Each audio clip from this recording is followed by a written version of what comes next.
Tu que vai cuidar dessas paradas mais logísticas aí de gravar e tal, né? Isso. Beleza. Deixa eu só fechar aqui que tem uma luz aqui que tá me incomodando aqui, rapidão. Tranquilo.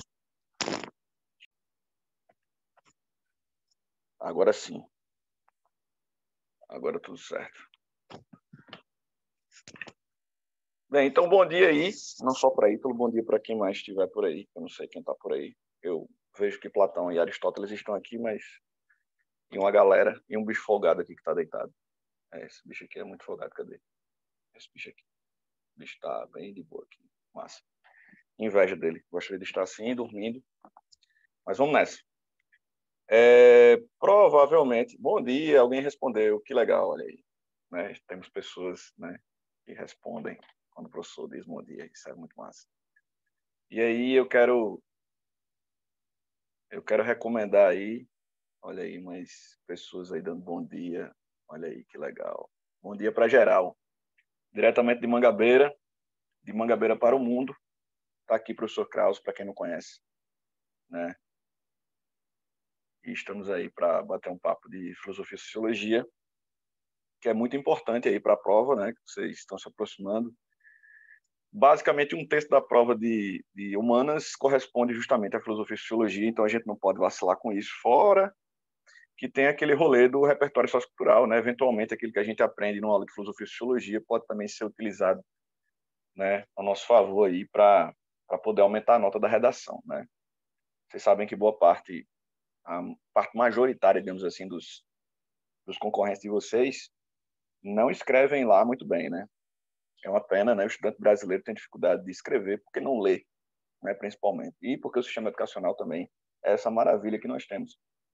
Mas, além disso, quando a gente traz essa competência 3 para a redação, né, isso é um outro diferencial, né, é outro nível. Né? Você escrever bem já conta pra caramba, mas quando você traz conhecimentos de outras áreas, incorpora o teu texto, esse negócio fica, assim, sensacional.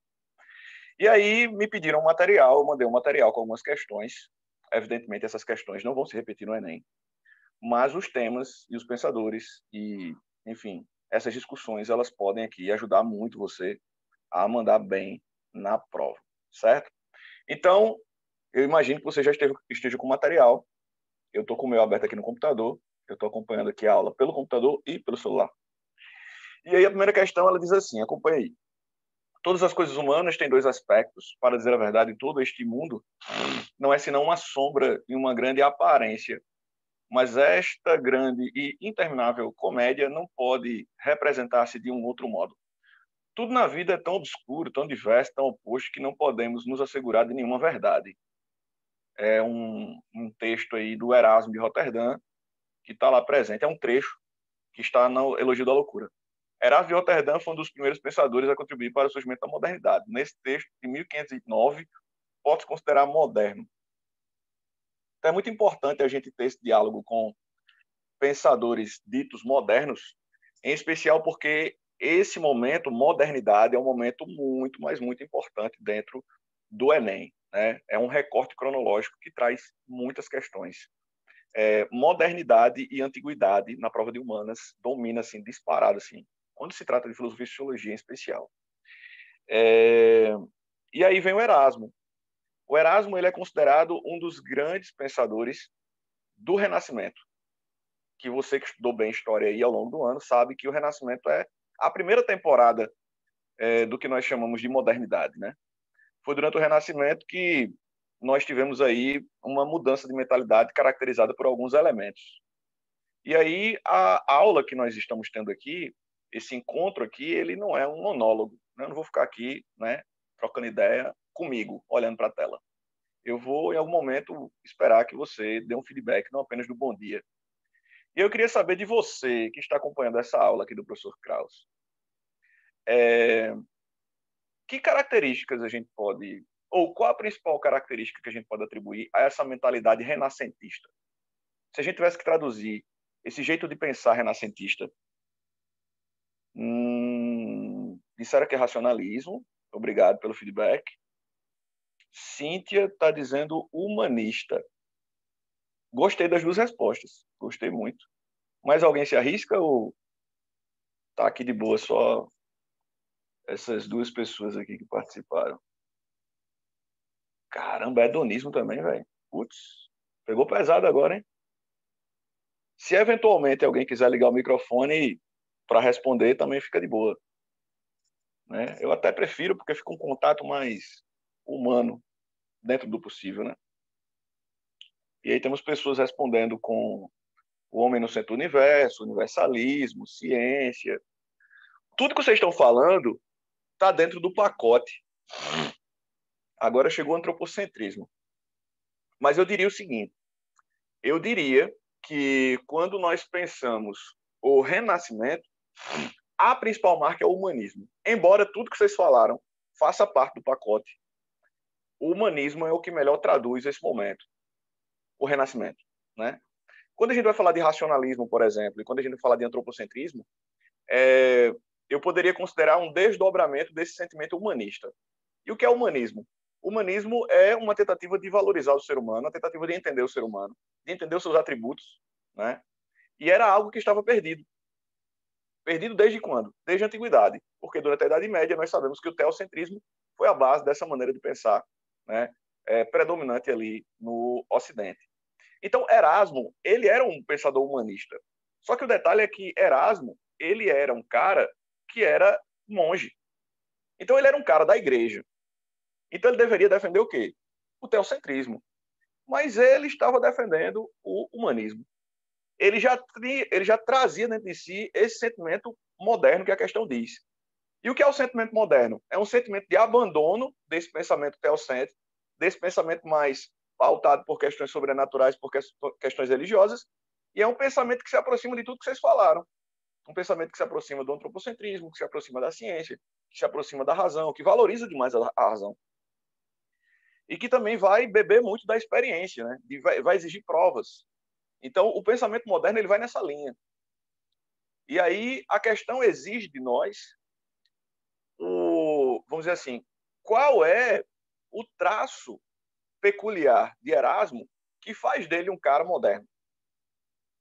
E aí vamos para as alternativas. E aí eu preciso da interação de vocês.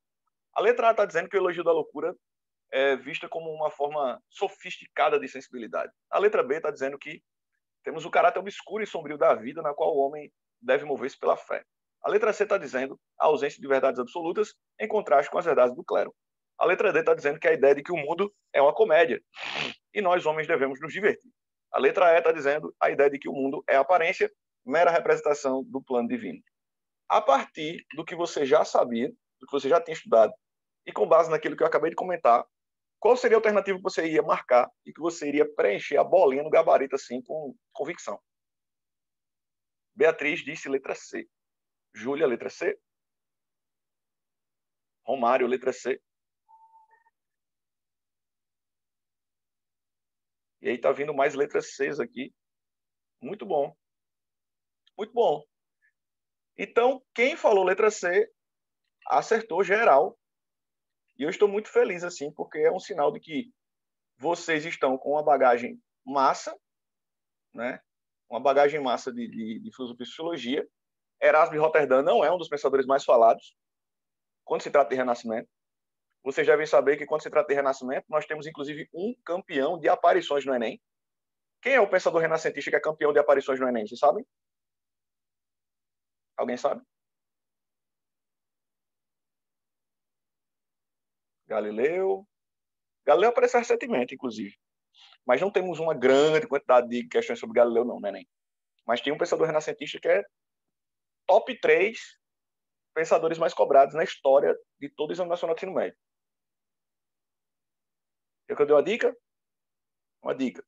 Ele é considerado o pai da ciência política. Com essa dica, matou a questão, né? Matou. Quem? Quem? Quem? Quem? Responda, quem? Não. Romário chutou para fora, boy. Logo você, Romário. Locke? Pai da ciência política. Renascentista. É sério? Vocês estão me zoando. Maquiavel, aí sim, Hugo. Peraí, Hugo não é meu brother, é Hugo que gosta de boxe, não, né? É? É Hugo. Geral. Um abraço, meu amigo Hugo. Beleza. Tava vendo a luta aí do Floyd Mayweather, né? As lutas passadas aí. E ele lembrou de mim. Lembrou de mim. Assistindo a luta do The Money. Queria eu ter aquele talento. Queria eu ter aquela fortuna. Mas, enfim, abração, abração. Maquiavel, Maquiavel. Então, galera, que bom, né? Vocês conseguiram aí, né? Analisar bem a questão. E aí, assim, eu quero passar essa tranquilidade de que questão de filosofia e sociologia não é mistério, velho. Dá para fazer de boas. Agora, claro, você tem que ter uma base e você também tem que ter essa tranquilidade de analisar a questão e de recorrer ao seu banco de dados, né? Tipo, quem teve aula de filosofia e sociologia ao longo do ano vai ter, evidentemente, muito mais cancha para chegar e fazer a diferença. Mas também faz a diferença você analisar os pormenores da questão. Como a gente pegou aqui, um pensador moderno, tem todo um cenário ali, né, de século XVI, como a questão traz, né, uma obra lançada ali no começo do século XVI. Então a gente sabe que aquele momento era um momento de transição, de mentalidade, né? Poderia muito bem ser uma questão sobre Don Quixote, poderia, que representa muito bem esse momento também. E o próprio Don Quixote ele é um dos símbolos desse espírito que ainda é medieval, né? Num cenário que já é um cenário renascentista. Mas enfim, vamos para a próxima questão. Caso surja alguma dúvida, você pode tanto recorrer aqui ao chat quanto pode ligar o microfone para poder falar comigo, porque, velho, estar lidando apenas com a máquina é um negócio muito estressante, tá ligado? Muito estressante. Mas vamos lá. Olho no material, a gente vai para a questão 2. Leia o excerto abaixo e assinale a alternativa que relaciona corretamente duas das principais máximas do existencialismo de Jean-Paul Sartre, a saber, a existência precede a essência e estamos condenados a ser livres. Com efeito, se a existência precede a essência, nada poderá jamais ser explicado por referência a uma natureza humana dada e definitiva. Ou seja, não existe determinismo. Eu gostaria, inclusive, que você pudesse anotar, caso você tenha alguma parada aí para anotar, que você colocasse aí determinismo versus liberdade. E que você colocasse uma estrelinha assim, marcando determinismo versus liberdade. Porque determinismo versus liberdade é uma das discussões mais fortes dentro da prova de filosofia no Enem ao longo da história. Determinismo versus liberdade. Continuando. O homem é livre. O homem é liberdade. Então, já deu para sacar aqui qual é a do Jean-Paul Sartre, né? O Jean-Paul Sartre está jogando no time determinismo ou no time liberdade? É bem óbvio que ele está jogando no time liberdade, né? Por outro lado, se Deus não existe, não encontramos já prontos valores ou ordens que possam legitimar a nossa conduta. Estamos condenados a ser livres. Inclusive, Sartre tem essa frase mesmo, assim, o ser humano está condenado a ser livre. Estamos sós, sem desculpas, é o que posso expressar, dizendo que o homem está condenado a ser livre, tá aí. Condenado porque não se criou a si mesmo e, como, no entanto, é livre, uma vez que foi lançado no mundo, é responsável por tudo o que faz. Jean-Paul Sartre. Pronto, aí vem as alternativas aí para a gente tentar encontrar alguma que esteja de acordo com o pensamento sartriano, tá? Então eu quero dizer para você o seguinte: professor, pode cair, alguém pode perguntar, professor, pode cair existencialismo na prova? Claro que pode cair. E o existencialismo é uma das principais correntes contemporâneas que a gente tem, e filosofia contemporânea aparece muito também no Exame Nacional do Ensino Médio, assim como a sociologia contemporânea. Então você tem que estar muito ligado nisso, tá? Muito ligado mesmo. Então, quando a gente fala de determinismo versus liberdade, o que é que o Enem quer fazer com a gente? Quer fazer a gente pensar o seguinte: por um lado, nós temos alguns pensadores e algumas correntes que defendiam que o ser humano ele já possui algum tipo de definição prévia sobre o que ele é, sobre o que ele fará no mundo. Esse determinismo pode ser de ordem biológica, pode ser de ordem divina, pode ser de ordem social, mas o fato é que nós temos alguns pensadores que defendiam isso. Recentemente no Enem, a gente teve uma questão de Aristóteles falando sobre isso. E a questão, basicamente, ela exigia do candidato o entendimento sobre qual time que Aristóteles joga. Aristóteles joga no time determinismo ou no time liberdade? Não vamos esquecer que Aristóteles foi um cara que disse que o ser humano é um animal político, né? E quando ele diz isso, ele está dizendo que há sobre o ser humano uma imposição da natureza que faz com que o ser humano ele seja um ser coletivo. E não só isso, a natureza também impõe a nós a busca pela eudaimonia, que traduzindo é felicidade. Você sabe disso, né? Pronto. E aí, inclusive, Aristóteles vai dizer que a nossa realização enquanto seres só se dá na polis. Então, Aristóteles jogava no time determinismo. Só que muita gente não sabia disso. Porque muita gente, quando vai estudar filosofia ou sociologia, quando se dá o trabalho de estudar, estuda apenas o óbvio. E o óbvio em Aristóteles é o quê? Ética. O cara não pode ir para o Enem sem conhecer a ética aristotélica. Não dá para ir para o Enem sem conhecer a ética aristotélica. Me desculpe, não dá. Mas Aristóteles não é só ética. Aristóteles tem a parte metafísica e Aristóteles tem essa dimensão também política, né? Que é muito importante, entre outras coisas. Tem a lógica também. Mas o fato é que existencialismo, quando a gente pega todos os existencialistas, do primeiro existencialista ao mais famoso, todos eles defendem a liberdade. Então você pode até colocar uma observação aí. De acordo com o existencialismo, o ser humano vive numa condição que é marcada pela liberdade. Ítalo, tá gravando tudo isso aqui, né, Ítalo? Será que ele tá aí assistindo a aula? Ele Sim, sumiu? sim. Tá Tá tudo gravando. sendo gravado aí, né? Pronto, massa. Pronto. Valeu.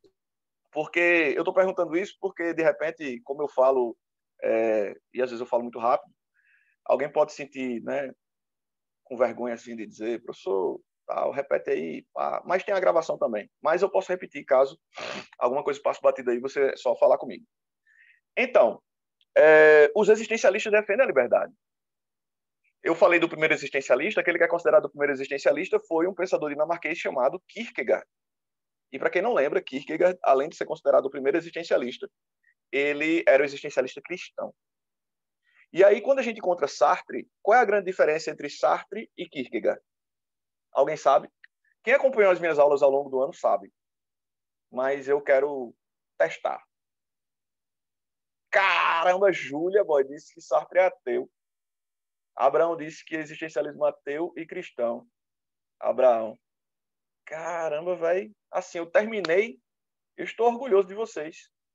E aí nós temos uma representante da prova de João Pessoa, salvo engano, e um representante da prova de Campina Grande, se eu não estou enganado. É isso mesmo, Júlia é da prova de João Pessoa e Abraão de Campina Grande, não é isso? Pronto, olha aí. Show de bola. Caramba, estou orgulhoso de vocês. Rolou até uma lágrima, assim.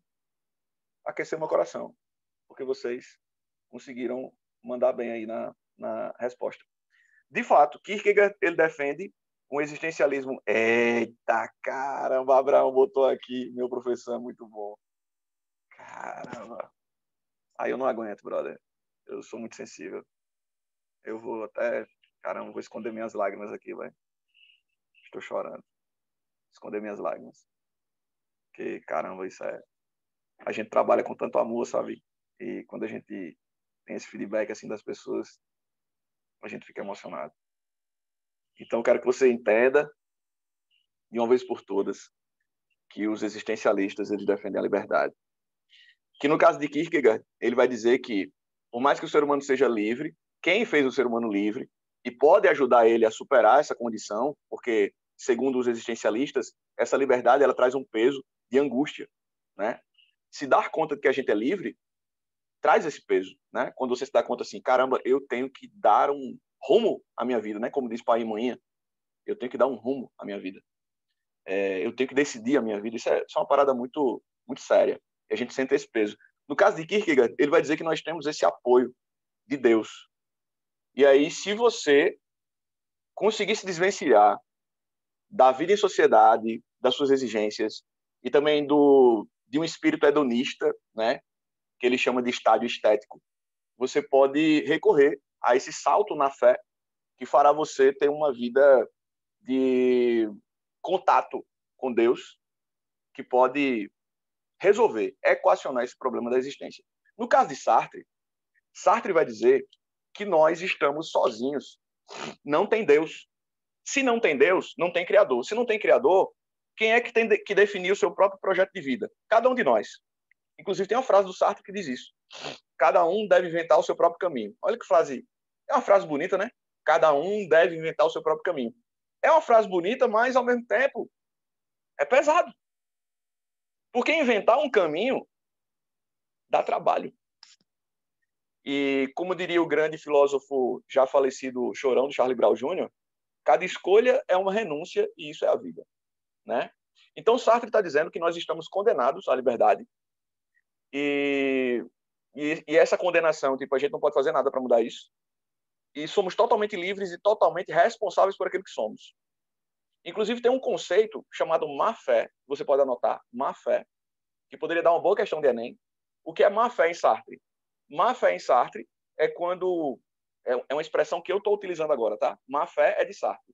Mas essa expressão que eu vou utilizar agora é minha. Má-fé seria uma tentativa de terceirizar a liberdade.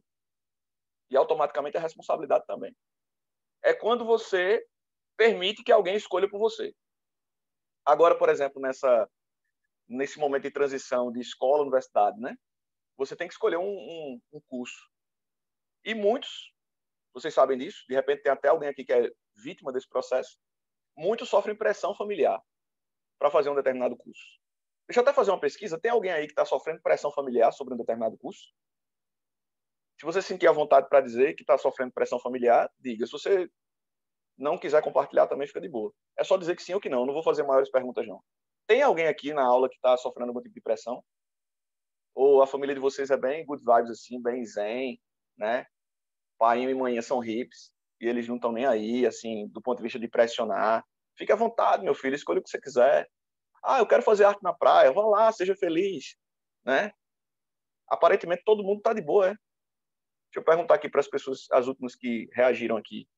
Júlia, Abraão, mãe e pai nem querem que eu faça faculdade. Olha só a pressão, uma pressão diferente, né? Uma pressão diferente. Como é que se pronuncia o seu nome? Eu acho que é da prova de Brejo Santo. Aí vai ter que ligar o microfone. É Nátalos. Nátalos. Nátalos, tipo, é como se fosse um vizinho do Kratos, né? Deus da guerra. Caramba, Nátalos é um nome massa. Aí quer dizer que seus pais não querem que você faça faculdade. Interessante. Eles querem que você faça o quê? Que você venda arte na praia. Que você assuma os negócios da família. Que você seja um acionista da SpaceX ou da Tesla. Não sei. Vai saber. Só que eu pare com o curso técnico. Pronto. Fez o curso técnico, tá apto para o mercado de trabalho e vai trabalhar. Pronto. Entendo muito bem. Entendo muito bem. Só que, por que a gente está nesse papo? Porque má fé, o que é má fé? Vamos imaginar que Nátalos decidisse não ir para a universidade. E aí o que ele vai fazer? Parou no curso técnico. E aí o que ele vai alegar lá na frente? Ele vai alegar que parou no curso técnico por quê? Porque pai e mãe disseram para ele parar. Sabe o que Sartre vai dizer, Nátalos? Ele vai dizer que você está usando de má fé. E pela definição que o professor Krauss trouxe, o que seria essa má fé? É uma tentativa de terceirizar a sua liberdade e a sua responsabilidade. No fim das contas, Nátalos e demais colegas, o que é que Sartre está tentando dizer para a gente? Ele está tentando dizer que quando você decide que alguém vai decidir por você, isso ainda assim é uma decisão. Quando você escolhe que alguém vai escolher por você, isso ainda assim é uma escolha. E no fim das contas, quem está escolhendo, quem está escrevendo, quem está inventando o seu próprio caminho é quem? Você. Eu estou lutando contra todos e tudo para conseguir fazer faculdade. Mano, tô torcendo por você, velho. E aqui de Mangabeira tem uma galera para torcer. Você torçam pelo brother, porque ele quer entrar na faculdade. E a galera vai torcer por você. E quem torcer contra, eu tenho pena, porque a galera de Mangabeira, não sei se você já jogou GTA, mas aqui o bicho pega. Obrigado. Mas, vamos resolver a questão? Eu vou ler as alternativas. Olha aí, já tem uma galera aqui dizendo já outras energias positivas para você também, brother. Olha aí, ó. Ele vai conseguir. Vamos para a questão? Dá uma olhada aí nas alternativas. Eu vou ler, depois a gente troca ideia. Se a essência do homem para Sartre é a liberdade, então jamais o homem pode ser, em sua existência, condenado a ser livre, o que seria, na verdade, uma contradição. Letra B. A liberdade em Sartre determina a essência da natureza humana que, concebida por Deus, precede necessariamente a sua existência. Letra C. Para Sartre, a liberdade é a escolha incondicional, a qual o homem, com uma existência já lançada no mundo, está condenado e pela qual projeta o seu ser, a sua essência. Letra D. O existencialismo é para Sartre um humanismo, porque a existência do homem depende da essência de sua natureza humana, que a precede e que é a liberdade. Letra E, a natureza humana determina uma essência específica adequada às imposições do meio social. Deixa eu só traduzir uma coisa, antes de perguntar qual a alternativa correta. Sartre tem uma frase que é: a existência precede a essência.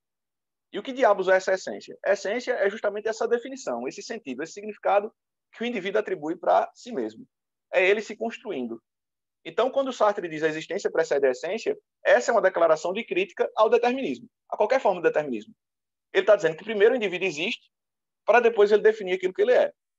E você sabe muito bem que existe todo um discurso de determinismo que paira até pelo senso comum, né? Quando a gente imagina, por exemplo, alguém que nasceu numa comunidade que é dominada pelo crime, né? Qual é a expectativa social que se tem sobre aquele indivíduo? Ele vai ser um criminoso. Quando você pega, por exemplo, uma família, vamos dizer, que é de uma classe muito elevada e que as pessoas elas são extremamente educadas, têm acesso à educação de extrema qualidade também, a expectativa é que aquela pessoa ela seja diferenciada qualitativamente. Mas quais as garantias que a gente tem que essas condições sociais vão determinar aquilo que o indivíduo vai ser? Então, Sartre vai dizer, não há nada que determine isso. Tá? Então, é só para deixar claro para vocês qual é a da existência e qual é a da essência. Então, se você tivesse com a prova, tipo, você marcaria o quê? Vamos continuar mantendo essa dinâmica? Qual seria a alternativa correta? Até agora ninguém teve coragem de responder. E você que está acompanhando a gravação, também faça esse exercício, tá? Você que está acompanhando a gravação. Eu estou batendo papo com pessoas que estão ao vivo, né? Pessoas que estão em várias cidades. Tem gente aqui de João Pessoa, tem gente aqui de Campina Grande, tem gente de Brejo Santo, tem gente que eu não sei mais onde está, não sei se tem alguém fora dessas 3 cidades. Mas, enfim, você que está acompanhando a gravação, de onde você estiver, fica ligado quando o professor disser as paradas aqui para você chutar, não, para você marcar a alternativa. Nós temos novamente uma enxurrada de Cs. A primeira questão, nós tivemos aí essa enxurrada de Cs. Edson de João Pessoa, será que é o mesmo Edson? Edson que é um cara que é liberal, né? Um cara que é um grande empresário. Eu lembro das aulas presenciais que falaram isso de Edson. Olha aí, é ele, é ele. O Edson é um grande amigo do Jeff Bezos e do Elon Musk, né? Um cara que está na crista da onda do capitalismo. Burguês, olha o pessoal dizendo burguês. Massa, massa. Saudades, pessoal da turma de Edson. Muitas saudades. É interessante que de um lado da sala, né, tem o Edson e do outro lado da sala tem a Júlia, né? Então, de um lado nós temos o espírito neoliberal de Edson e do outro nós temos a militância, né? A militância proletária de Júlia, né? Eu acho muito interessante isso. E é bonito assim, porque a turma acaba dando de Redstone. Eles acabam dando uma Whitestone. Então, vocês acabam dando uma lição muito bonita. Seria Red por causa... Eu entendi, Edson, eu entendi. Seria Red por causa da causa. Por causa da causa, né?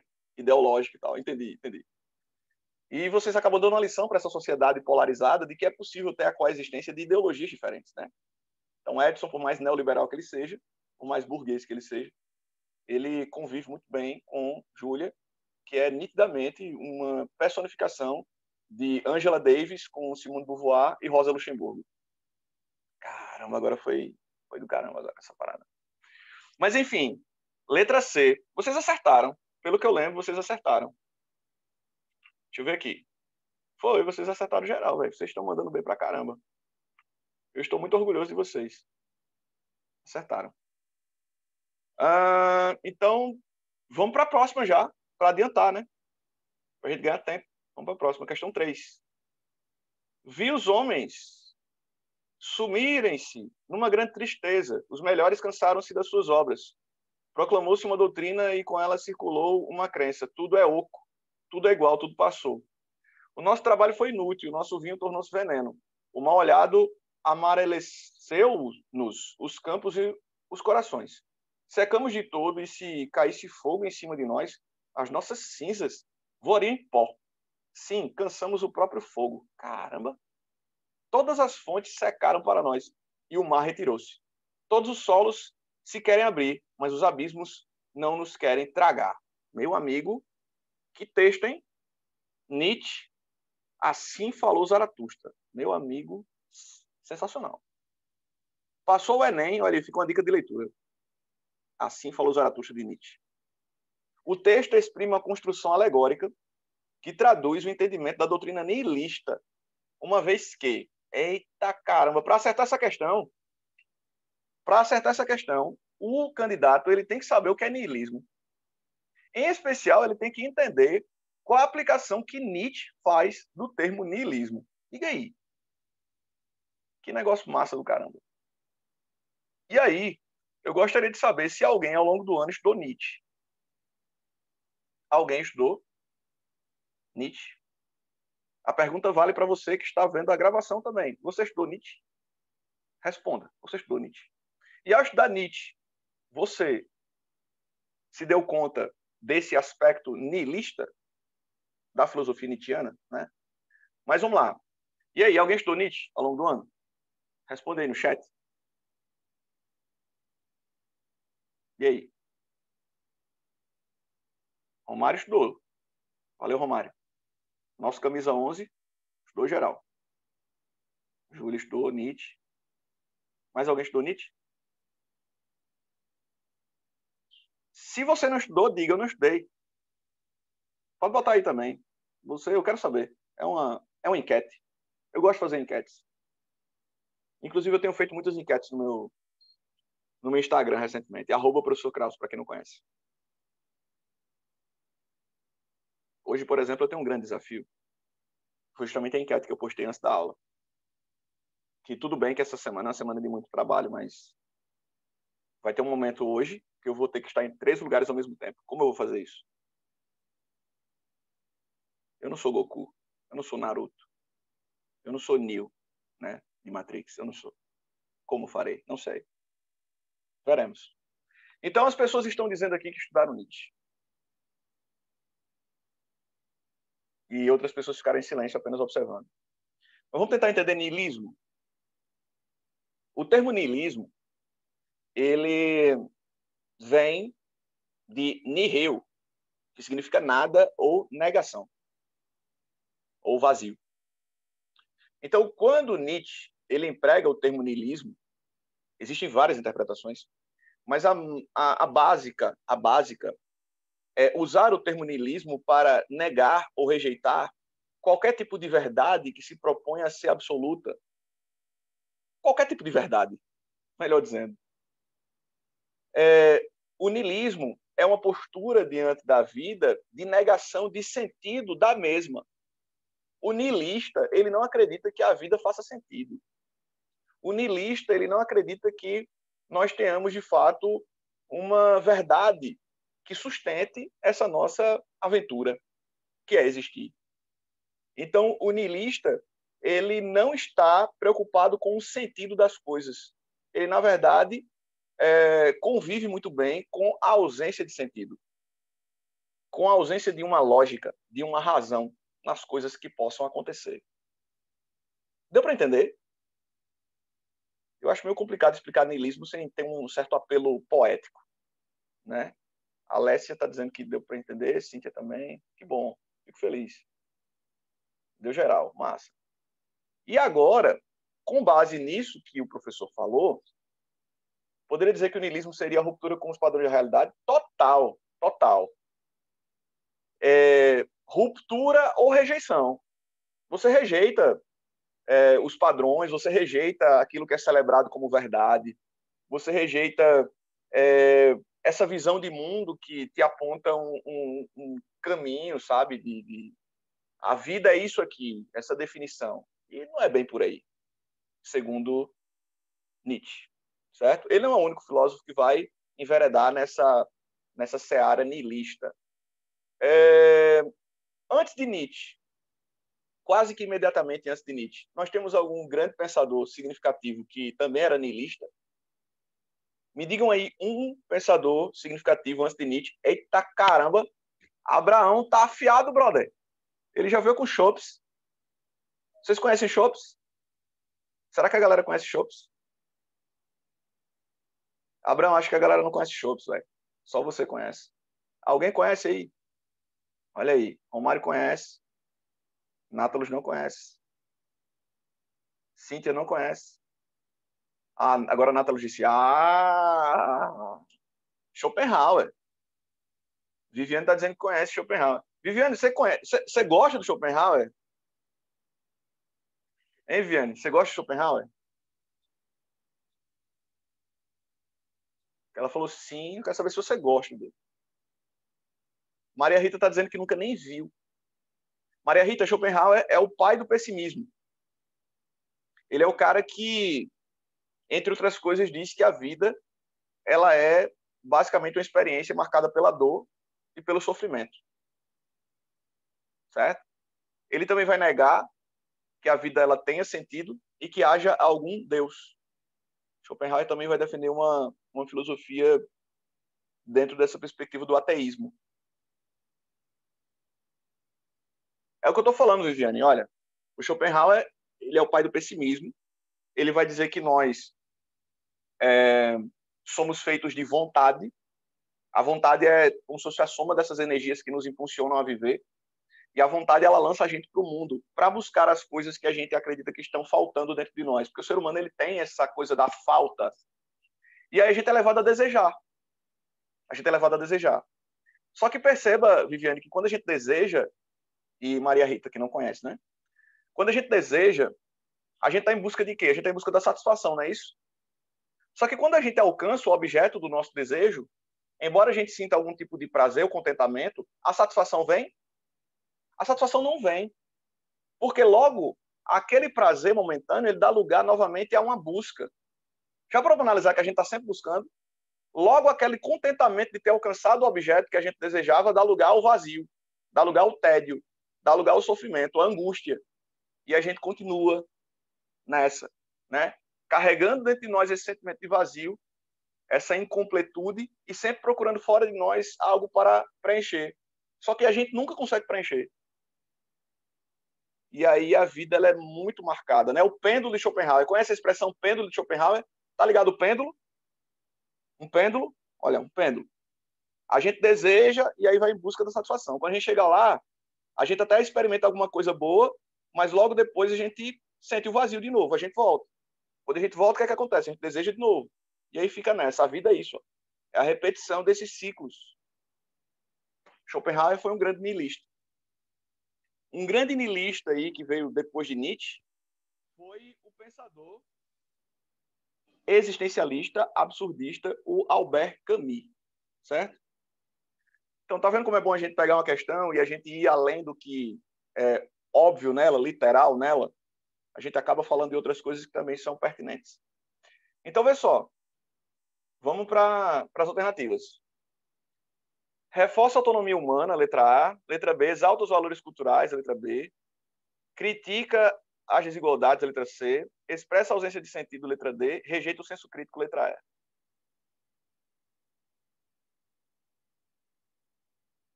Então, qual a alternativa que está mais fiel a esse ímpeto niilista? Mó galera indo aí de letra D. Eu sei que vocês iam de C de novo, que era um complô. Mas está todo mundo de letra D. Cíntia, Natália, Edson, Marina, Nátalos, Alessia, Júlia, Maria Rita. Tem mais alguém aí? Velho, é massa você dar o seu palpite, sabia? É massa. Olha aí, Bruna também está em letra D. E não dá só o palpite pelo palpite, mas de você, de fato, tendo acompanhado a explicação, você se imaginar na situação da prova, marcando uma determinada alternativa. Eu creio que temos mais uma unanimidade, e eu não vou mentir que eu estou muito feliz, porque vocês realmente entenderam a questão, entenderam a explicação e marcaram corretamente. O que não significa dizer que eu não ficaria feliz caso alguém dissesse uma outra letra e isso suscitasse uma dúvida e que me forçasse aqui, no bom sentido da palavra, a fornecer maiores explicações. Mas, enfim, que bom, né? Tá todo mundo aí acertando. Isso é massa. Então, partiu. Vamos para a próxima. Vou ver aqui a questão número 4. Questão número 4 diz o seguinte: no pensamento social de Comte, manifesta-se a influência do seu mestre Saint-Simon. A doutrina de Comte baseou-se na lei dos 3 estados, ou etapas de desenvolvimento intelectual da humanidade. Os 3 estágios são conhecidos como... Então, temos uma questão aí de sociologia clássica, tanto para você que está ao vivo, quanto para você que está acompanhando a gravação. Não dá para ir para essa edição do Enem, viu? Você que está aí acompanhando a gravação. Não dá para ir para essa edição do Enem sem dialogar com os clássicos da sociologia. Simplesmente não dá. E quem são esses clássicos? Eu pergunto. Quem são esses clássicos? Você que está aí no ao vivo. Quem são os clássicos da sociologia? Responde aí. E você que está na gravação, pensa e responde também. Romário está dizendo Emily, Durkheim. Edson está dizendo Comte, Durkheim, Weber. Júlio está dizendo Comte, Durkheim, Weber e Marx.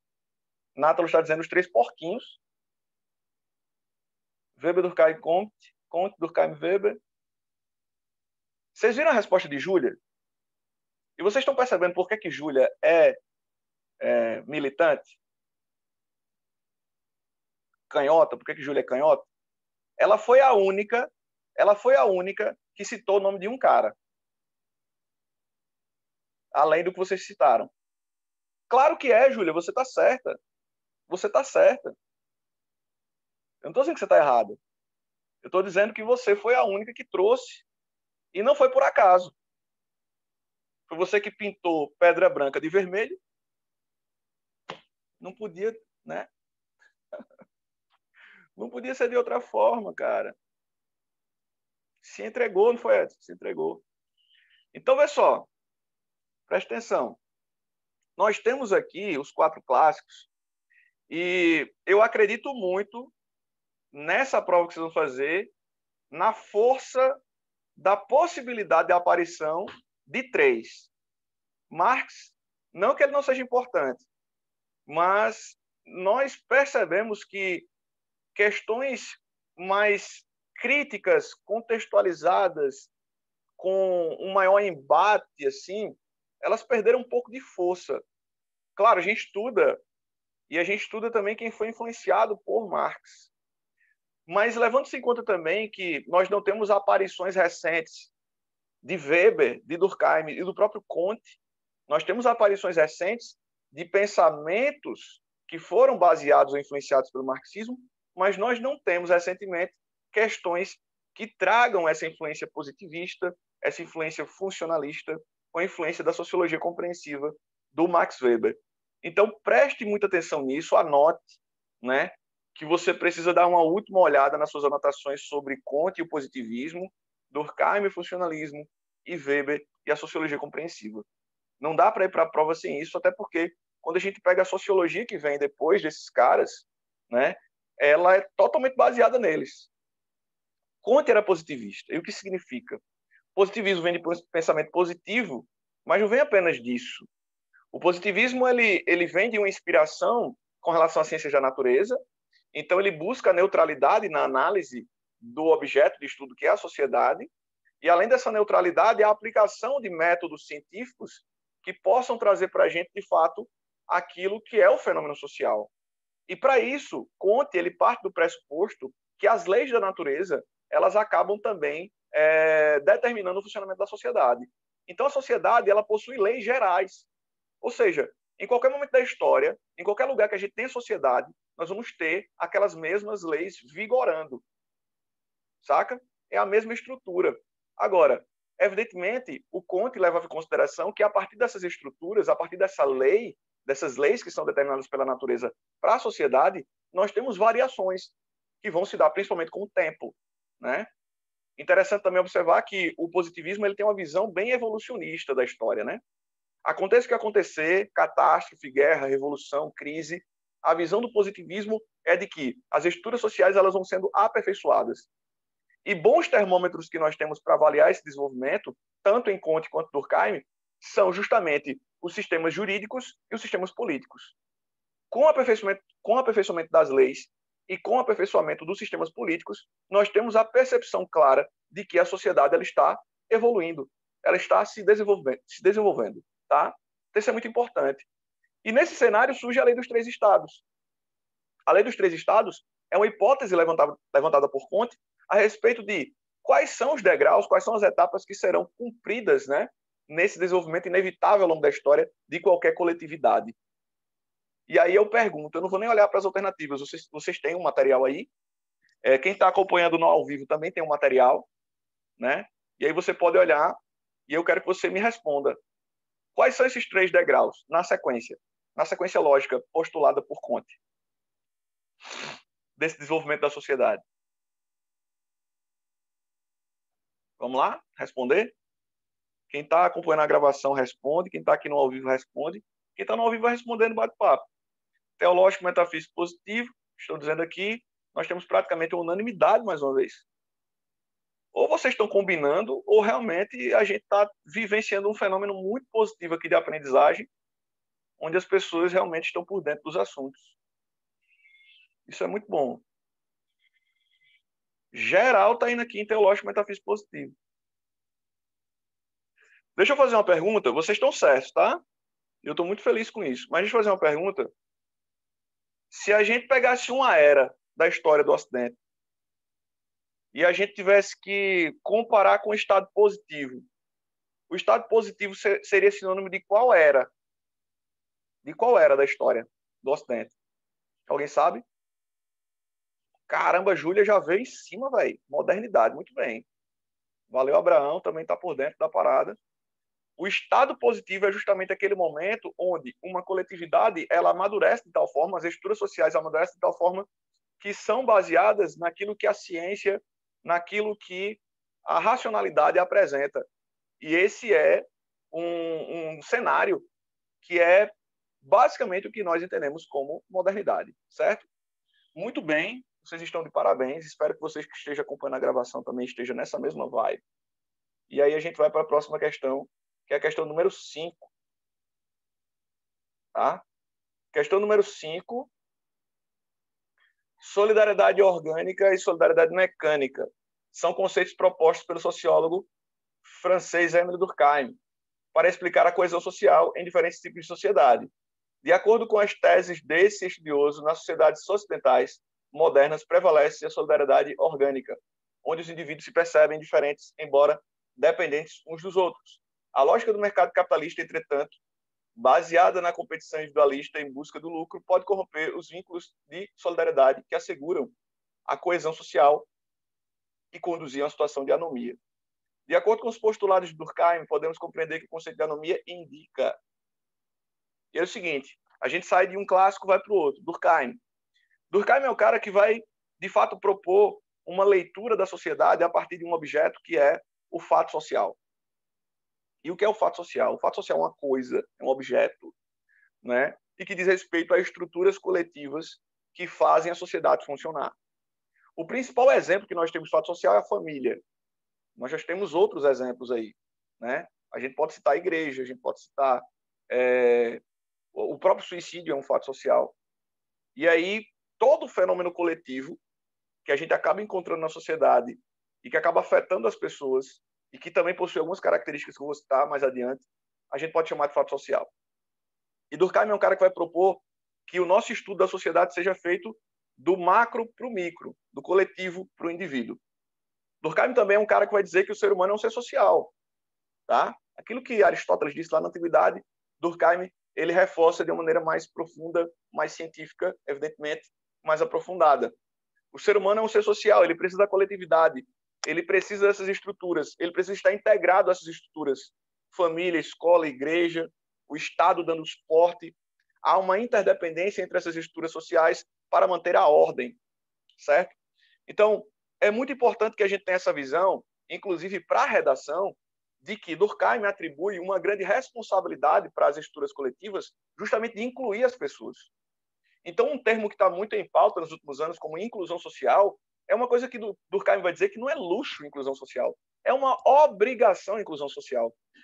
Todas as estruturas sociais elas têm a obrigação de criar aparatos que façam com que os indivíduos eles estejam inseridos, incluídos, participantes, que eles sejam cuidados, que haja uma uma espécie de construção do indivíduo dentro dessas estruturas, né?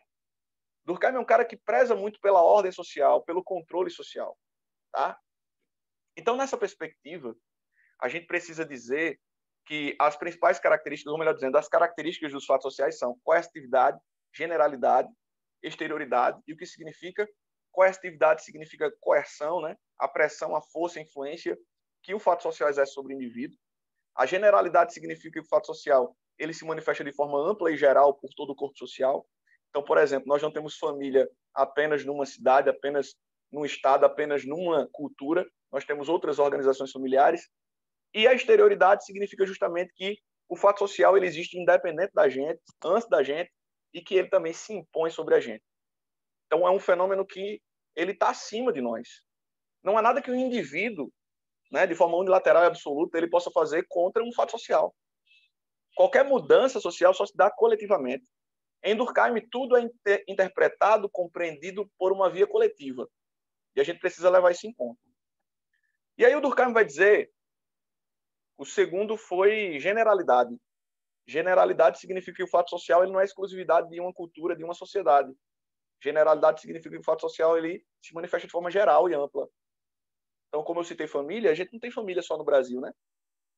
A gente tem família em outras culturas e de outras formatações. Entende? Então, isso é generalidade. Deu para sacar? Pronto. Ótimo. Então, assim, o Durkheim vai dizer, inclusive, que dessas três características tem uma que é a mais importante. Qual é a mais importante? É a coercitividade. Porque é através dessa pressão exercida pelos fatos sociais que a gente tem o quê? Um efeito especial chamado coesão. A gente foi feito para viver em sociedade, então a coesão é muito importante. Agora, o que seria o contrário dessa coesão? Ou o que é que colocaria em risco essa coesão? Em uma palavra, dentro do pensamento de Durkheim. O que é que coloca em risco a coesão? Responde aí você que está acompanhando a gravação e você que está aqui no nosso bate-papo. Qual seria? A anomia. Muito bem, muito bem. Perfeito, perfeito. A anomia é justamente essa ausência de coesão ou a fragilidade dos vínculos entre as pessoas. Quando é que pode se dar a anomia? A anomia pode se dar num cenário de crise, a anomia pode se dar num cenário de revolução. A anomia ela pode se dar também num cenário de mudança, de transição de mentalidade, de cultura. Muita gente interpreta errado o Durkheim, achando que a anomia é só no momento que a sociedade está num caos. Não. A anomia ela também acontece quando uma sociedade está diante de uma transição de mentalidade, de cultura. Sabe? Um choque geracional de uma proporção muito grande pode gerar um sentimento de anomia. E outra coisa que o Durkheim chama a atenção é que a própria modernidade, por mais que Durkheim não fosse marxista, né, obviamente, o Durkheim ele vai fazer um alerta sobre o capitalismo moderno industrial. Qual é o aspecto do capitalismo moderno industrial que acaba colocando em risco a coesão e acaba sinalizando com a anomia? Em uma palavra, qual é o aspecto desse mundo capitalista industrial moderno? Individualismo está dentro da parada, mas tem um lance, isso, a competitividade ou competição. Então, Hugo, você não errou, não. Mas a competição ela acaba sendo uma marca mais nítida disso. Então, Durkheim ele faz um alerta. Olha, esse mundo moderno, onde as pessoas estão competindo, esse mundo moderno, onde as pessoas estão sendo levadas a trabalhar cada vez mais e a acumularem bens, e estão cada vez mais pautadas pela racionalidade, procurando se aperfeiçoar, isso é um cenário fértil para a anomia. Então, essas observações, essas considerações que eu estou fazendo, elas são muito, mas muito importantes. Porque Durkheim é um cara cotadíssimo para aparecer na prova. Cotadíssimo. Então, vamos lá? Letra A. A anomia indica a necessidade de todos demonstrarem solidariedade com os mais necessitados. A letra B, ela fala que é uma situação na qual aqueles indivíduos portadores de senso moral superior devem ser colocados como líderes dos grupos dos quais fazem parte. A letra C está dizendo que é a condição na qual os indivíduos não se identificam como membros de um grupo que compartilha as mesmas regras e normas e tem dificuldades para distinguir, por exemplo, o certo do errado e o justo do injusto. A letra D está falando que o consumismo exacerbado das novas gerações representado pelo aumento do número de shopping centers na cidade. E a letra E está falando que a solidariedade que as pessoas demonstram quando entoam cantos nacionalistas e patrióticos em manifestações públicas, como jogos de seleções nacionais do futebol. E aí? Qual seria a alternativa que você iria marcar no seu gabarito lá do Enem? A galera já está começando a responder, todo mundo indo de letra C. Eu acredito mesmo que é um sinal de que vocês estão muito afiados para a prova, muito mesmo. Eu estou chocado aqui, positivamente. Eu estou chocado. Muito mesmo. Enquanto eu estou chocado, o meu amigo Heráclito, ele está aqui, ó. Heráclito, ele está melancólico. Ele está pensativo aqui, ó. Heráclito, ele pegou um local de prova que é muito longe da casa dele. Heráclito, ele não vinha bem nos simulados. Heráclito, ele não está nada bem. Heráclito é um cara que, quando fica triste, ele pega a playlist da Bad e fica escutando. E ele fica chorando. Heráclito ficou morrendo de medo, quase teve um surto quando ficou sabendo da possibilidade, embora fictícia, de que o Enem poderia ser adiado de novo. Aí ele ficou assim, ó, ele parou aqui. Ele travou. Não estou entendendo. O que eu quero dizer para você é para você não ser um Heráclito. Nada contra Heráclito, mas é porque Heráclito era conhecido como um cara muito melancólico, muito, sabe, meio que bad vibes. Talvez você tenha que ser mais na vibe aqui, ó. Cadê? Mais na vibe do Platão, tá ligado? Inclusive eu vi uns alunos na vibe Platão pedindo uma cerveja. Velho, você pode até pedir uma cerveja num domingo, né? Mas procure não exagerar. Encher a cara antes do Enem não é uma boa alternativa. Certo? Por mais que seja tentador para alguns. Mas vamos nessa. Eu também conheço gente que estava feito esse camarada aqui. Eu não lembro quem ele é. Cadê? Eu não lembro quem esse carinha é aqui. Eu não lembro. Mas esse carinha aqui representa muito pessoas que estavam fazendo poses, tirando fotos para postar no Insta. Aqui. Cadê? Aqui. Esse carinha aqui. Esse carinha aqui. Cadê? Aqui. Esse carinha aqui. Muita gente fazendo poses. Edson, como é um blogueiro, volta e meia ele está postando fotos nas redes sociais em busca de likes, fazendo poses. É fantástico. Mas vamos lá? Vamos para a próxima questão. Nessa brincadeira, a última foi em 2019, que Edson tirou. Nessa brincadeira, a gente já chegou na questão de número, cadê? 6. Quanto ao estado de natureza, Hobbes tem-se que a natureza fez os homens tão iguais quanto às faculdades do corpo e do espírito, que, embora por vezes se encontre um homem manifestamente mais forte de corpo ou de espírito mais vivo do que outro, mesmo assim, quando se considera tudo isto em conjunto, a diferença entre um e outro homem não é suficientemente considerável para que um deles possa, com base nela, reclamar algum benefício e que outro não possa igualmente aspirar. Assinale a alternativa correta. Nós estamos pensando aqui nessa questão a respeito da natureza. Nesse caso, a respeito do estado de natureza para Hobbes. E aí, assim, do mesmo jeito que eu falei que é importante a gente dialogar com os clássicos da sociologia antes do Enem, vale a pena dar uma última olhada nos contratualistas, né, galera? Né? Thomas Hobbes, John Locke, Jean-Jacques Rousseau. Vale muito a pena a gente trocar ideia com esses caras, porque além da importância deles em vestibulares e Enem, nós temos também argumentos que são muito interessantes que podem ser utilizados na redação, né?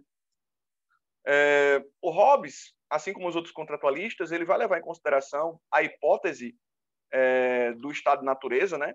Que seria uma condição anterior à sociedade. Então, é tipo assim, qual era a atuação do ser humano, qual era a postura do ser humano antes da sociedade ser criada. antes da gente ter leis, antes da gente ter Estado, qual era a vibe do ser humano. E você deve saber, já deve estar cansado de saber, que Hobbes é o cara que vai dizer que o homem é o lobo do homem. Hobbes é o cara que vai dizer que o ser humano, numa condição natural, ele possui características muito, mas muito impactantes, que são a maldade, a violência e a covardia, né? E, diante disso, Hobbes vai dizer que no estado de natureza nós temos uma guerra generalizada de todos contra todos. E se a gente fosse parar aí, de fato a humanidade iria parar aí. Todo mundo ia morrer. Só que em dado momento, o Hobbes vai dizer que nós decidimos estabelecer uma espécie de pacto, uma espécie de acordo de paz, que é justamente o contrato social. Que, segundo o próprio pensador, só seria possível se a gente pudesse estabelecer o quê? Estabelecer um poder absoluto nas mãos desse indivíduo que vai exercer a autoridade. Então, não é à toa que a gente tem lá o Leviatã, né, como título, porque Hobbes vai dizer que a maneira de segurar o mal que há em nós é constituindo um mal maior.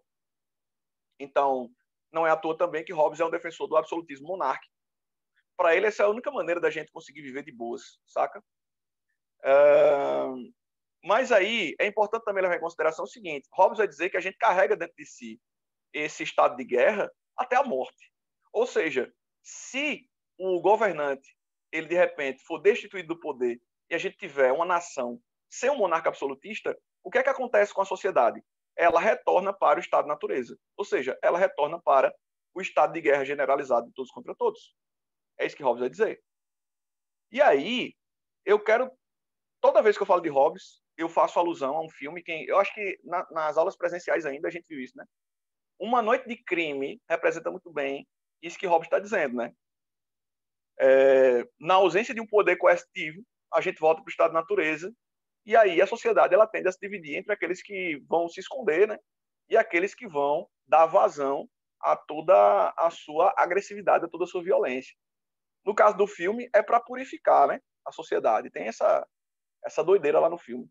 Mas no caso de Hobbes, não tem a ver com isso, não. Tem a ver com o fato de que a gente é do fight. E se não tiver um poder acima da gente, mantendo a ordem, a gente volta pro fight. Deu para sacar? Então, vamos dar uma olhada na questão? Cadê? É um momento da vida dos homens, um estado de guerra que já passou definitivamente e que se citou no passado. É a condição, letra B, anterior ao pacto que institui o Estado para a preservação dos direitos naturais, como a vida.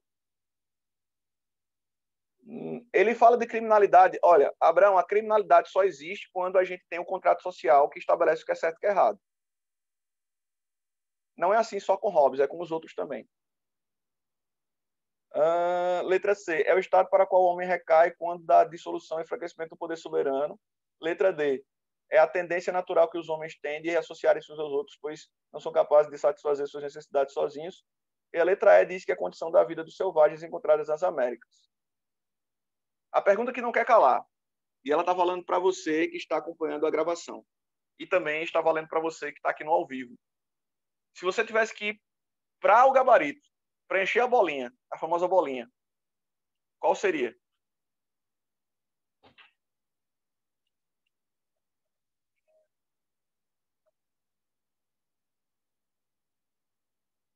Eu estou ainda em choque com essa unanimidade. Olha aí a primeira divergência. Cíntia veio com a primeira divergência. Por que não D? Diga aí. Dou valor. Por que não D? Tem alguém que está usando microfone ou não? Aí o cara vai dizer que não para não falar, ó. Ah, velho. Mas eu sou o cara que perturba, velho. Vou perturbar geral. Eu confundi com a B. Eita, confundi com a B. Cíntia, você está entre D e B ou você... Ah, você ficou na dúvida na B. Então, vamos lá. C e B. C e B. Pronto. B é que está dando problema. B, beleza. Abraão, tu tá com o microfone aí, Abraão? Tô geral, professor. Por que não B, Abraão? É a condição anterior ao pacto que institui o Estado para a preservação dos direitos. E aí? Por que não ela? Por que essa não é a certa? Tu sabe? Ele está pensando, eu acho. Tô pensando. Ah, beleza. Júlia, tá aí, Júlia? Enquanto Abraão pensa, você tá aí, tá com o microfone? Então, Por que não B, Júlia? a B me lembra mais o pensamento de Locke. Total. Ela é cirúrgica, né? Ela é cirúrgica. Natália Freire está dizendo, por causa que esses direitos não são de Hobbes. Davi está dizendo, acho que a parte da liberdade está errada. Pois é, quem vai falar de direitos naturais é Locke. Locke vai falar dessa coisa do direito à vida, à liberdade, à propriedade. O Hobbes ele não trabalha esses aspectos porque, de acordo com Hobbes, aquilo que é evidenciado no estado de natureza é justamente essa selvageria, esse caos, sabe? Nós temos, de fato, o ser humano observando os seus semelhantes como adversários, como inimigos. É diferente de Locke. Vocês vão lembrar que em Locke o estado de natureza ele vai de neutro para bom. E dentro dessa neutralidade para a bondade, a gente acaba convivendo numa boa. Quando é que vão surgir os conflitos em Locke?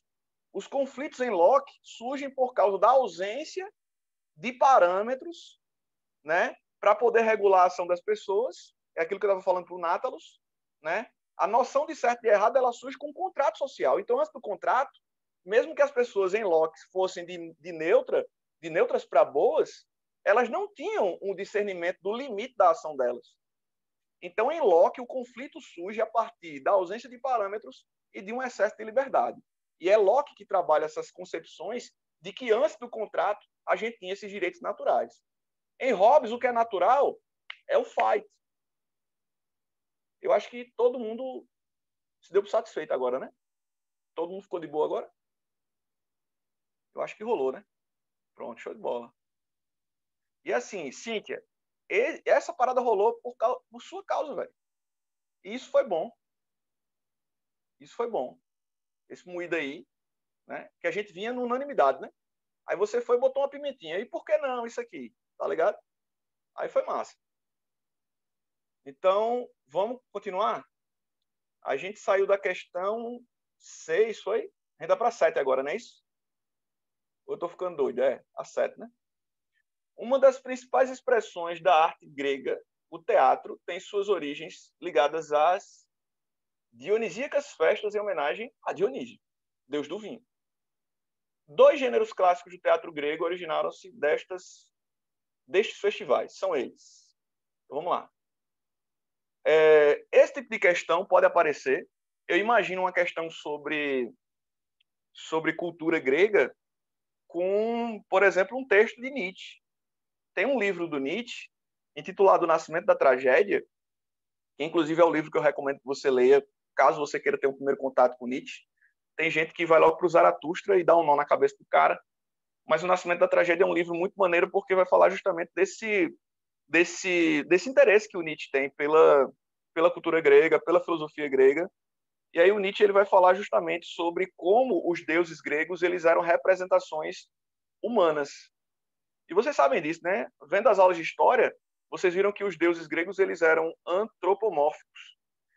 Mas não só isso, os deuses gregos eles tinham características humanas, né?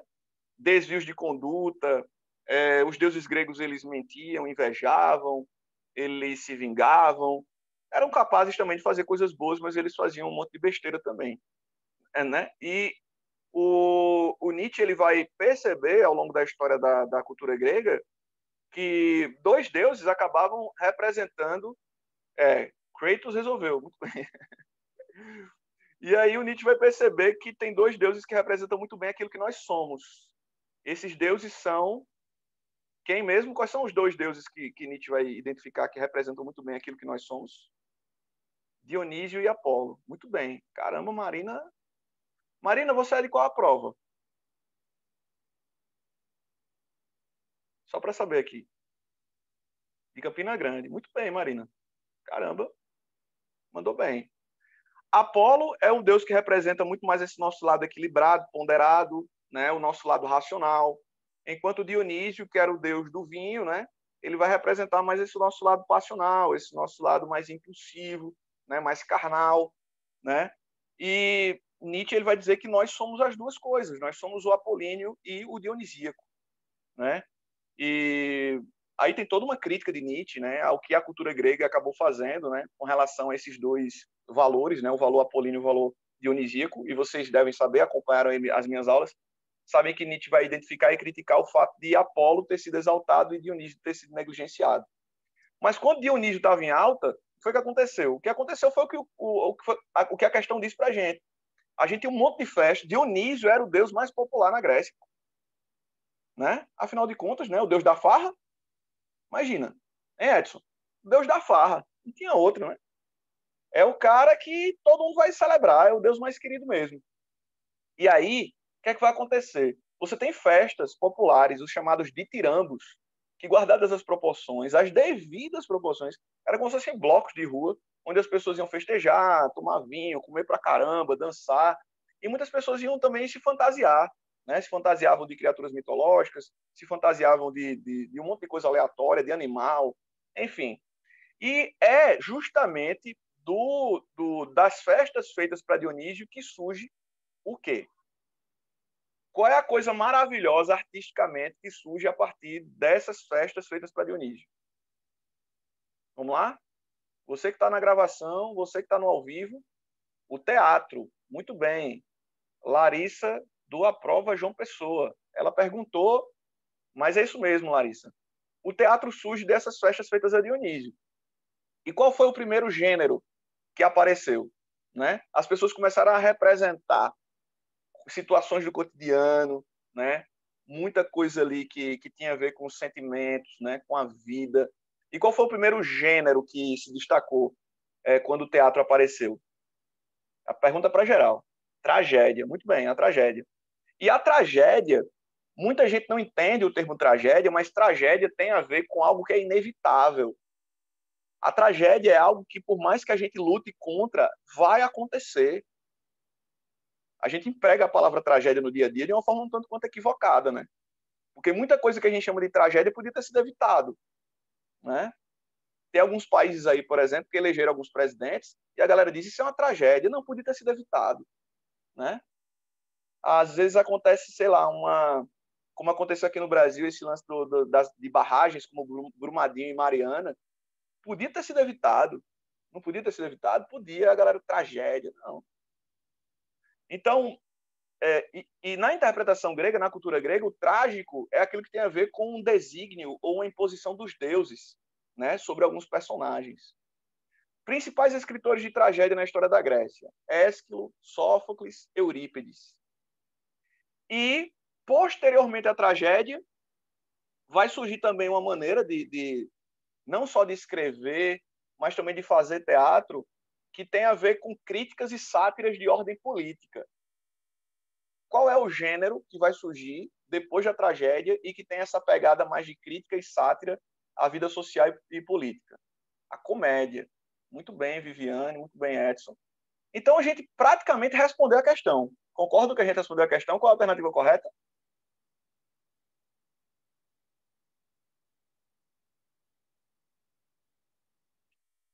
Letra E.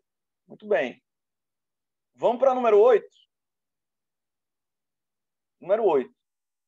Na contemporaneidade, o agir humano difere daquele de outrora, fato que pode ser reputado, em parte, aos avanços das ciências técnicas e tecnologia. Para o filósofo alemão Hans Jonas, este agir diferenciado exige uma revisão das teorias éticas tradicionais, as quais não foram formuladas para atender às demandas advindas da situação agora vivenciada pelo homem. Visando a formulação de uma teoria ética que regule a ação humana baseada na utilização das atuais tecnologias, o filósofo nos fala dos dilemas suscitados por sua utilização e enuncia um novo imperativo. A ética da responsabilidade, protagonizada pelo filósofo alemão Hans Jonas e reivindicada no texto, é expressa pela máxima, né? O que é que vem aí dessa ideia do Hans Jonas? Vamos lá.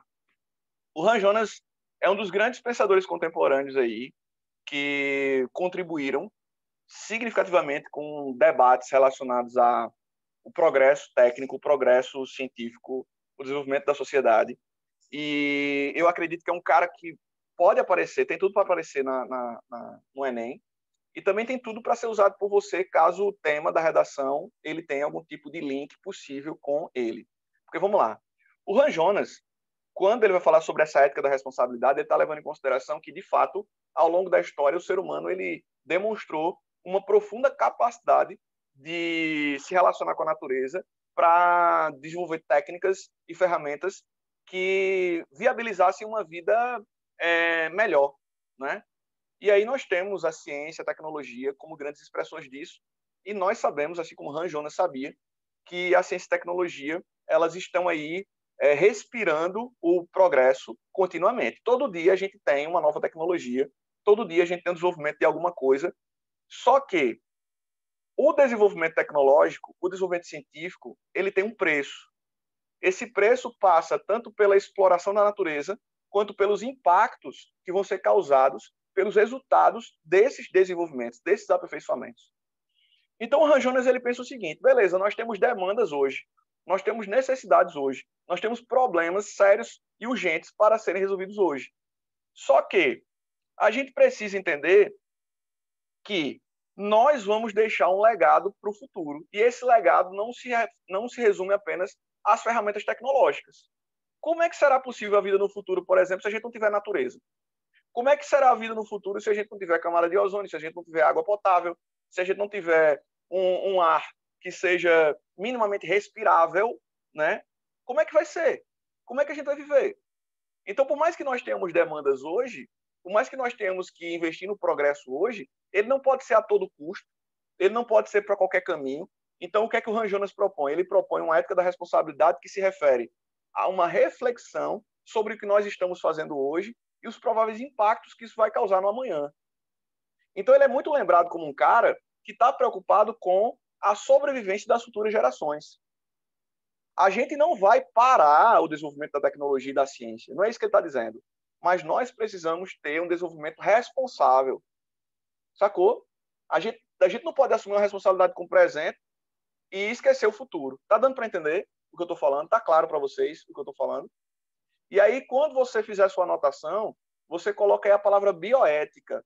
Anota aí a palavra bioética, que é uma coisa muito importante. Isso, Edson, isso. Desenvolvimento sustentável, sustentabilidade, mas, acima de tudo, Edson, bioética, que se refere justamente à definição de princípios que vão guiar a atividade científica. A gente não pode fazer ciência e tecnologia a qualquer custo, sabe? Tipo, sem avaliar as consequências disso, o resultado disso. E aí, eu não vou nem ler as alternativas. Eu quero que vocês me digam qual é a frase, aliás, a alternativa que traz a frase que melhor reúne essa visão apresentada pelo Ran Jonas. E você que está aí acompanhando a gravação, faz o mesmo exercício. O material está à disposição, você também vai na mesma vibe. Está todo mundo indo de letra E, e vocês estão devidamente corretos, galera. Vocês são ótimos. Vocês estão bem demais. Questão 9. Vamos nessa? Uma das frases mais conhecidas de Sócrates é conhece-te a ti mesmo. Repetir bioética? Repito, peraí. Quase que passava batido. Não? Ainda bem que eu olhei aqui. Bioética, Bruna, é uma ciência que se propõe a definir princípios que vão orientar a atividade científica. Certo? É uma ciência que se propõe a definir princípios, a definir critérios que vão pautar a atividade científica e o próprio progresso tecnológico também. Beleza? Qualquer dúvida, façam aí como a nossa amiga Bruna. Então, vamos lá. Ora, de acordo com a dialética socrática, a verdade está dentro do homem, cabendo a ele refletir e atingir as chamadas verdades universais. Tal método visava a elucidação do verdadeiro conhecimento sobre determinado assunto, a partir da reflexão sobre as respostas obtidas de perguntas aparentemente simples e ingênuas, também denominada de... Eu não sei porque tem assinado o termo correto aqui, mas tudo bem. Era só botar, né? Também denominada de. Então, a pergunta da questão 9 é uma pergunta que tem a ver justamente com o método socrático, que já caiu no Enem e cai em vestibular assim, direto, método socrático.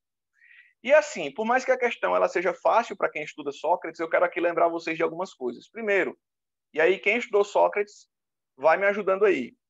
Corrente filosófica que a gente vai colocar o Sócrates, que a gente citou ele. Qual a corrente? Vamos lá? Inatismo. Quando a gente diz que Sócrates defendeu o inatismo, a gente está dizendo que o saber já está dentro do indivíduo. Massa.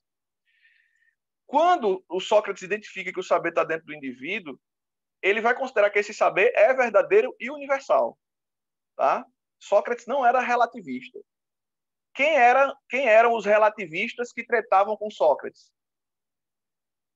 Quem eram os relativistas que tratavam com Sócrates? Os sofistas, muito bem. Os sofistas, eles não acreditavam que existia uma verdade. Para eles, a gente criava a verdade a partir de jogos de palavras e argumentações bem feitas. Beleza? E aí Sócrates vai para os espaços públicos para conversar com os jovens. Qual é a palavra que a gente utiliza para se referir a diálogo associando a Sócrates? Uma palavra que em filosofia pode se referir a outras coisas. Dialética, muito bem, dialética. Pronto. Então Sócrates vai estabelecer essa dialética e dentro dessa dialética, que é o diálogo que ele está travando ali com os jovens principalmente, ele vai empregar o seu método, que além da ironia e além da ignorância, tem um cerne, que é a resposta dessa questão. E qual é a base fundamental do método socrático, que é a resposta dessa questão? Qual é? Maêutica. A maêutica que significa o quê? O parto das ideias. E que consiste justamente na aplicação de perguntas sucessivas sobre o mesmo tema. Quando o mestre, no caso Sócrates, ele questiona sucessivamente os discípulos, eles estão estimulando os discípulos, ele está estimulando os jovens a fazer o quê? A pensar. E quando o cara pensa, ele vai procurar a resposta. Procurar a resposta no lugar que Sócrates está propondo que é para ser procurado, tem uma palavra que sintetiza muito bem qual é a proposta filosófica de Sócrates. A filosofia de Sócrates é uma busca de conhecimento, mas é uma busca de conhecimento que pode ser definida por uma palavra e que tem a ver com inatismo. Qual seria a palavra que resume muito bem onde nós podemos buscar as respostas? Uma palavra. A filosofia de Sócrates é uma filosofia de quê? É uma pergunta mais difícil, mas ao mesmo tempo nem tanto. A filosofia de Sócrates se propõe a estimular a gente a desenvolver o quê? Tem uma palavra para isso, Júlia. Tem uma palavra para isso. E tem a ver com isso. Ontologia? Oi? Ontologia? Não. Ontologia é uma reflexão sobre o ser. É uma palavra mais simples e que tem a ver com onde nós vamos buscar as respostas. Júlia chegou perto. E é uma palavra que eu sempre peço para que vocês anotem quando eu falo de Sócrates. Não, ideias têm mais proximidade com Platão, por mais que Sócrates ele curtisse ideias. É aquela parada de doxa e aletheia, professor? Doxa e aletheia está dentro do pacote socrático, né? Porque a doxa ela diz respeito justamente a uma suposição, né? Um saber que se supõe saber, enquanto a aletheia diz respeito a um saber que é autêntico. E onde é que está esse saber autêntico? Está no nosso interior, como diz Júlia.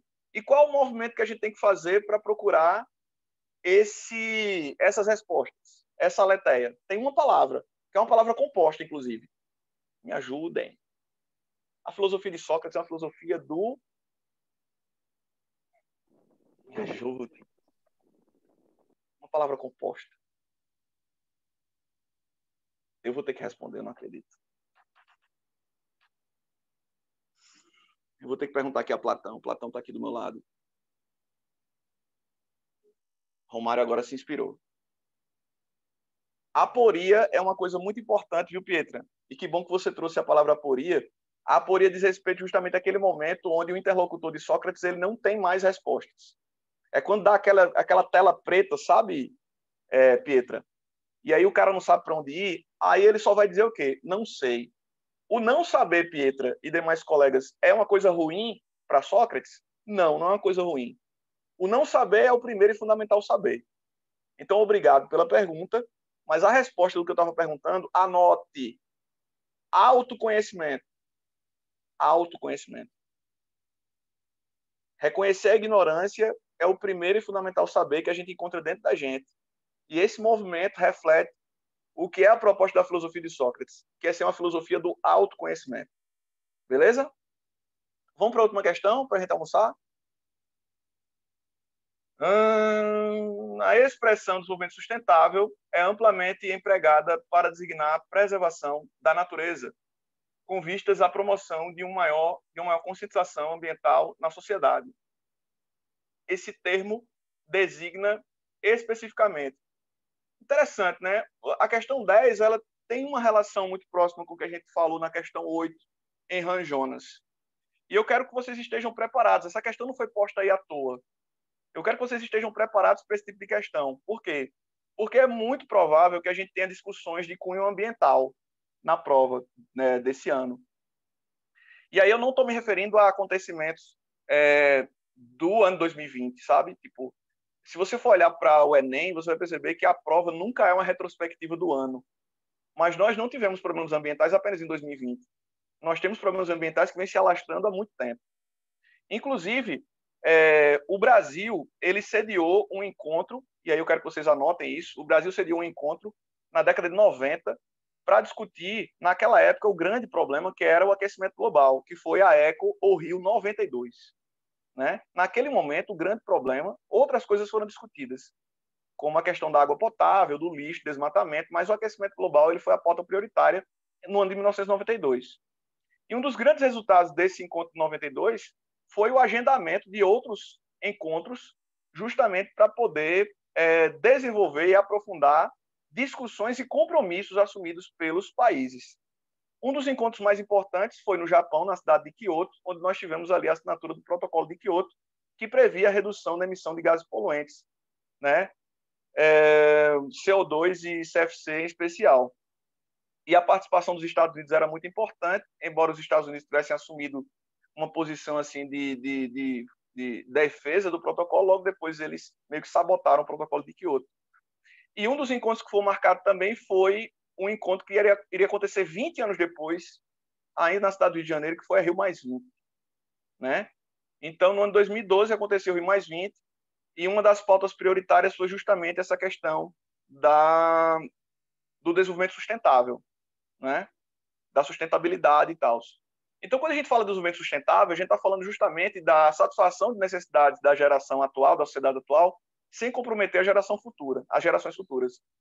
Falar de sustentabilidade, segundo a WWF, que é uma ONG ambientalista, e segundo o Greenpeace, falar de sustentabilidade é algo mais amplo, que não diz respeito apenas à preservação da natureza, mas que diz respeito a uma revolução que vai atingir a educação, que vai atingir a política, que vai atingir a nossa relação com o outro, né? Que vai atingir os transportes. Então, por exemplo, uma medida ecologicamente correta para o trânsito não seria criar a fabricação de carros ecologicamente corretos. Uma solução sustentável, né, revolucionária para o trânsito seria justamente a substituição dos automóveis pelas bicicletas. E quando a gente pensa também na utilização de energias renováveis, de fontes alternativas, a gente está pensando justamente nessa possibilidade de construir uma sociedade alicerçada em outros pilares, né? A gente deve muito aos combustíveis fósseis, a gente atrelou muita coisa da economia a combustíveis fósseis, que é um recurso que a gente sabe que não dá para ser renovado. Mas, enfim, a questão é fácil, né? Eu acredito que vocês já tenham dado uma sacada e devem ter percebido que o gabarito é B dessa questão, mas eu quero que vocês estejam atentos aí a esses conceitos, tanto de sustentabilidade quanto de desenvolvimento sustentável, beleza? Tinha ficado acordado que eu ficaria aqui com vocês até pouco mais de meio-dia. Não é, Ítalo? Não sei se Ítalo está aí. Mas eu tenho, como eu falei para vocês, que está em vários lugares ao mesmo tempo. E eu vou ter que sair um pouco antes disso. Abraão pergunta antes: professor, o senhor poderia dizer os filósofos que falam do suicídio? Eu acredito que tem dois pensadores em especial que cabem muito para esse tema. Tem vários, mas os dois que melhor cabem para esse tema são o Durkheim e o Albert Camus. O Durkheim tem uma obra sobre isso, onde ele fala que o suicídio é um fato social. Ele fala que o suicídio é uma responsabilidade, acima de tudo, da própria sociedade. Ele fala dos tipos de suicídio, né? O suicídio anômico, o egoísta, o altruísta e o fatalista. E, no caso do Albert Camus, ele trata o suicídio como o principal problema filosófico. O principal problema filosófico é justamente pensar se vale a pena viver. E o Camus vai dizer que vale a pena viver, por mais que a vida seja um absurdo. E o que é esse absurdo? É a ausência de sentido. Como eu falei anteriormente, o Camus, ele também era um pensador niilista. Certo? Beleza? Ítalo, tá aí? Ou alguém que queira falar? Tô aqui, meu amigo. Pronto, beleza. Eu estou só aproveitando esses últimos minutos aqui, Ítalo. Se alguém tiver mais alguma dúvida, e aí depois eu vou vazar. É só para saber se tá aí. Maravilha. E aí, galera? Mais alguém tem alguma demanda aí? Quer mandar um beijo, mandar um recado para alguém? Né? Porque vai ficar gravado, né? De repente vai chegar, né, na pessoa que você está tentando mandar um alô, né? E aí? Tem alguém aí que quer trocar uma ideia? Que quer falar com o professor? Tá de boa? Parece que a galera tá de boa. Todo mundo tá tranquilo. Professor, manda a prova aí. Se o Enem fosse agora, tava massa, que eu vou gabaritar filosofia e sociologia. Beleza. Eu quero os feedbacks de vocês depois da prova. Eu quero que vocês me digam assim, professor, eu arrebentei. Isso vai acontecer, tá ligado? Vocês vão destruir, pô. Vocês vão acertar as questões de humanas que valem mais. As questões de humanas que valem mais são as questões de filosofia e sociologia, tá ligado? E a nota de vocês vai subir em geral, tá ligado? E vocês vão pro segundo dia de prova bem assim, sabe? Com aquele sentimento de eu tô com o pé lá, velho. Vai rolar geral porque eu arrebentei. Mas vai, vocês vão ver. Como Bourdieu pode ser cobrado? Marta está perguntando. Bourdieu pode ser cobrado, Marta, principalmente a partir dos conceitos dele, sabe? Como, por exemplo, o conceito de capital. Bourdieu é um cara que pensa a vida em sociedade como uma batalha que está sendo travada entre todos nós, onde o meio faz a gente e a gente faz o meio. E qual é a arma que a gente tem para resistir e para interferir no meio? É o capital. Bourdieu amplia o conceito de capital de Marx, que Marx falou muito apenas sobre capital econômico, que diz respeito à riqueza, dinheiro, bens, propriedades. E Bourdieu vai falar que existem outras riquezas. Ele fala do capital cultural, que é o conhecimento, capital social, que diz respeito às interações e os contatos que a gente tem em sociedade, e o capital simbólico, que tem a ver com a nossa imagem, como a gente é percebido no meio. Então, pode cair o conceito de capital, pode cair o conceito de violência simbólica. Violência simbólica é toda e qualquer violência, agressão, coerção ou coação que não é física. E a violência simbólica está presente desde a educação até o bullying, né? A violência simbólica está presente. E pode cair também Bourdieu falando da dominação masculina. Bourdieu fala que as estruturas sociais elas foram sendo criadas ao longo da história para colocar sempre o homem numa condição de superioridade, né? Então ele fala que a dominação masculina vai muito além do clichê do machismo. Nós temos de fato um condicionamento social, uma estrutura social que faz com que homens e mulheres pensem o masculino como superior. Bourdieu fala dos espaços escolares como reprodução das batalhas. Bourdieu fala dos espaços escolares como reprodução das batalhas e das desigualdades. Para Bourdieu, Abraão, a escola ela é um reflexo das desigualdades sociais. Então ele está criticando a escola. A escola deveria ser um espaço de maior inclusão e de maior democratização do saber, mas não. Ela apenas reproduz aquilo que já está na sociedade do ponto de vista das desigualdades. Saca? E aí, tá de boa? Eu só queria dizer, né, mais uma vez, a respeito do que eu vinha. Não é para motivar vocês, não. É uma realidade. Vocês lembram como era para vocês antes responder questões de filosofia e sociologia em simulados? E vocês estão tendo a percepção de como é responder questões de filosofia e sociologia hoje, no simulado de vocês? Melhorou ou não? Eu não estou falando que, tipo, professor, eu acerto 15 de 15. Eu não estou falando isso, não. Eu estou falando antes. Se você fizer um antes e um depois, tem uma diferença ou não? A partir do que a gente conseguiu, né, construir, mesmo em meio aos percalços provocados pela pandemia. Você era ou não era, né? Tá sentindo a diferença? Ainda bem. Então, essa diferença vai ficar mais evidente ainda no Enem, você vai ver. Vocês vão arrebentar na prova. Vão fazer a melhor prova da vida de vocês. Beleza? Eu vou nessa. Ítalo, depois eu falo contigo no WhatsApp, tá? Para combinar uma parada contigo aí. Eu quero agradecer. Joia. Agradecer a você pelo suporte de sempre. Agradecer a galera aí por ter ficado comigo essa manhã, tá? E tamo junto, galera. Tamo junto. Essa semana ainda deve ter live no canal. E aí vai ser, tipo, aquela live final, assim, para dar os últimos toques. E aí a gente troca ideia. Eu tô indo nessa, partiu. Tô aqui em Mangabeira. Agora é hora de pegar o cuscuz. Falou. Era demais, meu querido. Um grande abraço, viu?